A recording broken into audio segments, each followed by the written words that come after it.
আপনারা তো শিশু খাদ্য বিক্রি করেন তাই না? আপনাদের যেহেতু মডেল ফার্মেসি করতেই পারেন, সমস্যা নাই। আপনারা কি অ্যাপটা মিল সেল করেন?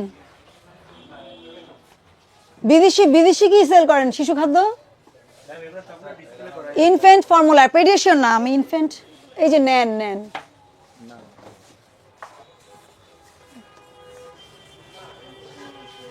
তামান্না ফার্মেসির সব ব্রাঞ্চ কি একটা জায়গা থেকে করে, মানে প্রোডাক্ট কালেক্ট করেন পাইকারি, নাকি বিভিন্ন ধরেন গুলশানটা এক জায়গা থেকে, আপনাদেরটা আরেক জায়গা থেকে, মানে সোর্সিং?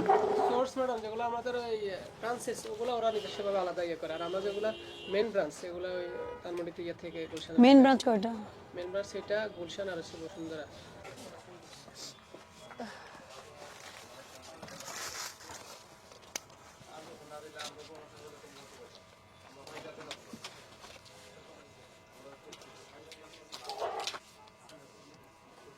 মানে 1/11/2024 শেষ, এবং এটা তো অনেকগুলা।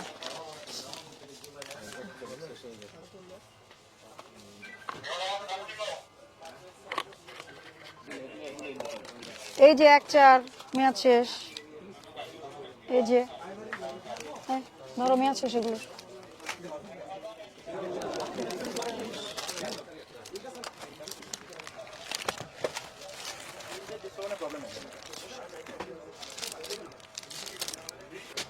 ব্যান্ডেজ তো মনে থাকে না। 11/11 গেছে। আচ্ছা এটা গেছে। এইটা তো আপনার কয় মাস হয়ে গেল? এটা আপনারা কিভাবে সেল করছেন? দাঁড়ান দাঁড়ান, না না, কিন্তু এখানে দেখাই যাচ্ছে যে কিছু বিক্রি হয়েছে আর কিছু বাদ আছে, তা দেখা যাচ্ছে না।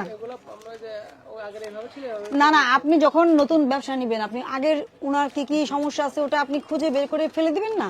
আপনার কাজ কি? এখন সবার ফার্মেসিতে গেলে মেয়াদ উত্তীর্ণ সার্জিক্যাল আইটেম পাওয়া যায়, সেক্ষেত্রে আমরা আপনাদেরকে কি বলবো? আপনারা রাখেন, এটা বলবো? আপনারা রাখেন, এটা বলবো আমরা?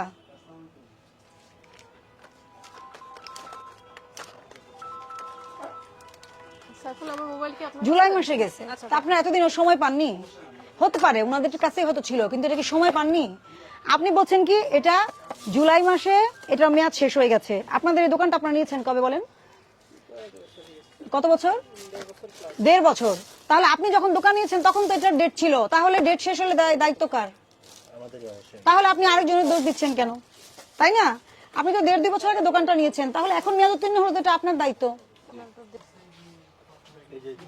তাহলে সচেতন হতে হবে। এই আরো কিন্তু অনেক আছে। এরপরে আমাদের এখানে কমপ্লেইন আসতেছে নেবুলাইজারের। আপনার কি তার, আপনি তো বিক্রি বন্ধ রাখেননি।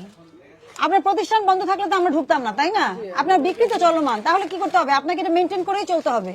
5 মাস 6 মাস আগে মেয়াদ উত্তীর্ণ হয়েছে, ডেকোরেশন কয় মাস ধরে চলতেছে আপনার? এটা প্রায় 15 দিন হয়েছে। হ্যাঁ, তো 6 মাস আগে মেয়াদ উত্তীর্ণ কেন পেলাম তাহলে? তাহলে 6 মাস আগে মেয়াদ উত্তীর্ণ কেন পেলাম? এসব বাজে এক্সকিউজ বাদ দেন। ওখানে তো চেক করতে আপনাদের কষ্ট লাগে, এই জন্য করেন না, মালিকের বদনাম করেন। এটা তো মালিকের দোষ দিয়ে লাভ নাই, দোষ তো আপনাদের। মালিক তো বলে নাই সার্জিক্যাল আইটেম মেয়াদ উত্তীর্ণ রেখে দাও, তাকে বলছে উনি? এই দেখেন জুলাই 24-এ আপনি দোকান নিয়েছেন 1.5 বছর আগে, তাহলে আপনি কেন আরেকজনের দোষ দিচ্ছেন? এটা তো তখন মেয়াদ ছিল, এবং এটা হসপিটাল এরিয়া, আপনাকে এটা বুঝতে হবে। তাহলে কি করবেন? কারেন্ট আসলে এখনই সব বের করে যত সার্জিক্যাল আইটেম আছে সব চেক করে মেয়াদ উত্তীর্ণ গুলো আলাদা করে ফেলবেন। বুঝাতে পারছি?